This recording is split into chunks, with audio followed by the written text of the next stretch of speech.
తీసుకోవడం కోసం మీ రాజకీయ అనుభవంతో మీకున్న రాజకీయ అనుభవంతో ఇప్పుడు జరుగుతున్న పరిణామాల నేపథ్యంలో ఏం చేయబోతున్నారు, ఎట్లా అధిగమిస్తారు? నేను అన్న దగ్గర పోతా, కంపల్సరిగా మాట్లాడతా.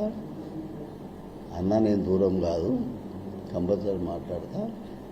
దయచేసి నన్ను మొదలే మీనాక్షి నటరాజను అమ్మ చెప్పింది, నువ్వు మీడియాలో మాట్లాడద్దు, మీరందరూ ఫ్రెండ్లు కాబట్టి మాట్లాడవలసి వచ్చింది. రేపు మళ్ళా నేను సంజయ్ చెప్పుకోవాలి తప్పు చేసినమ్మా అని.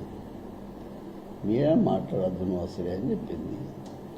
నేను పార్టీ గురించి మాట్లాడా, వ్యక్తుల గురించి మాట్లాడా, ఎవరి గురించి నేను మాట్లాడా. మీరు చెప్పండి, మామిడి తోట బాగుందా అని అడగండి, చెప్తాను. బెల్జియం మిల్లిన కుక్కలు ఎట్లున్నాయని అడగండి, చెప్తా. అంతకన్నా ఇంకా నేను ఎక్కువ. అంటే మీరు ఆషామాషి వ్యక్తి ఏం కాదు సార్, సుదీర్ఘ రాజకీయ అనుభవం ఉంది. కాంగ్రెస్ పార్టీ లోపల మీకంటూ ఒక ఇమేజ్ ఉంది.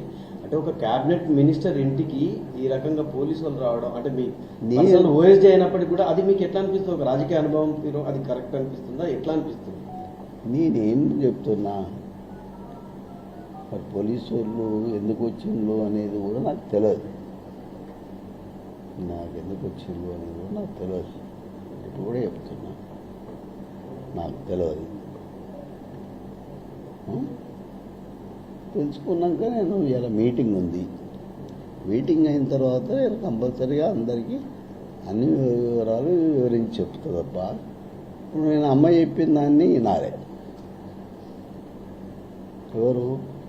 మీనాక్షి అమ్మ చెప్పిన దాన్ని నారే. నాతో మా బీసీ నాయకుడు, మా పిసిసి అధ్యక్షుడు, మరి ఆయన కూడా చెప్పాడు, ముళ్ళ నాను ప్రెస్ ముంగడికి పోవద్దు, మహేష్ అన్న చెప్పాడు. అందుకే నేను ప్రెస్ ముంగడికి కూడా మీరే లిస్ట్ రాసుకురండి అని ప్రెస్ వాళ్ళు అన్న తప్ప నేను వస్తాను కూడా అనలేదు. అంటే నా పద్ధతి అంతే ఉంటుంది, మాట ఇస్తే తప్ప. కాబట్టి నేను ఆ రోజు ఆడ కట్టించి ఇచ్చిన అంతే తప్ప నాకు స్వతహాగా ఇంతవరకు ఏం తెలియదు. నేనుంటే రేవంత్ అన్నతో మాట్లాడుకుంటా, రేవంత్ నా మాట వింటాడు, ఆయన మాట నేను వింటా. ఒకవేళ తప్పు ఒప్పులు ఎవరైనా మాట్లాడినా కూడా దాన్ని సెట్ చేసేస్తాను.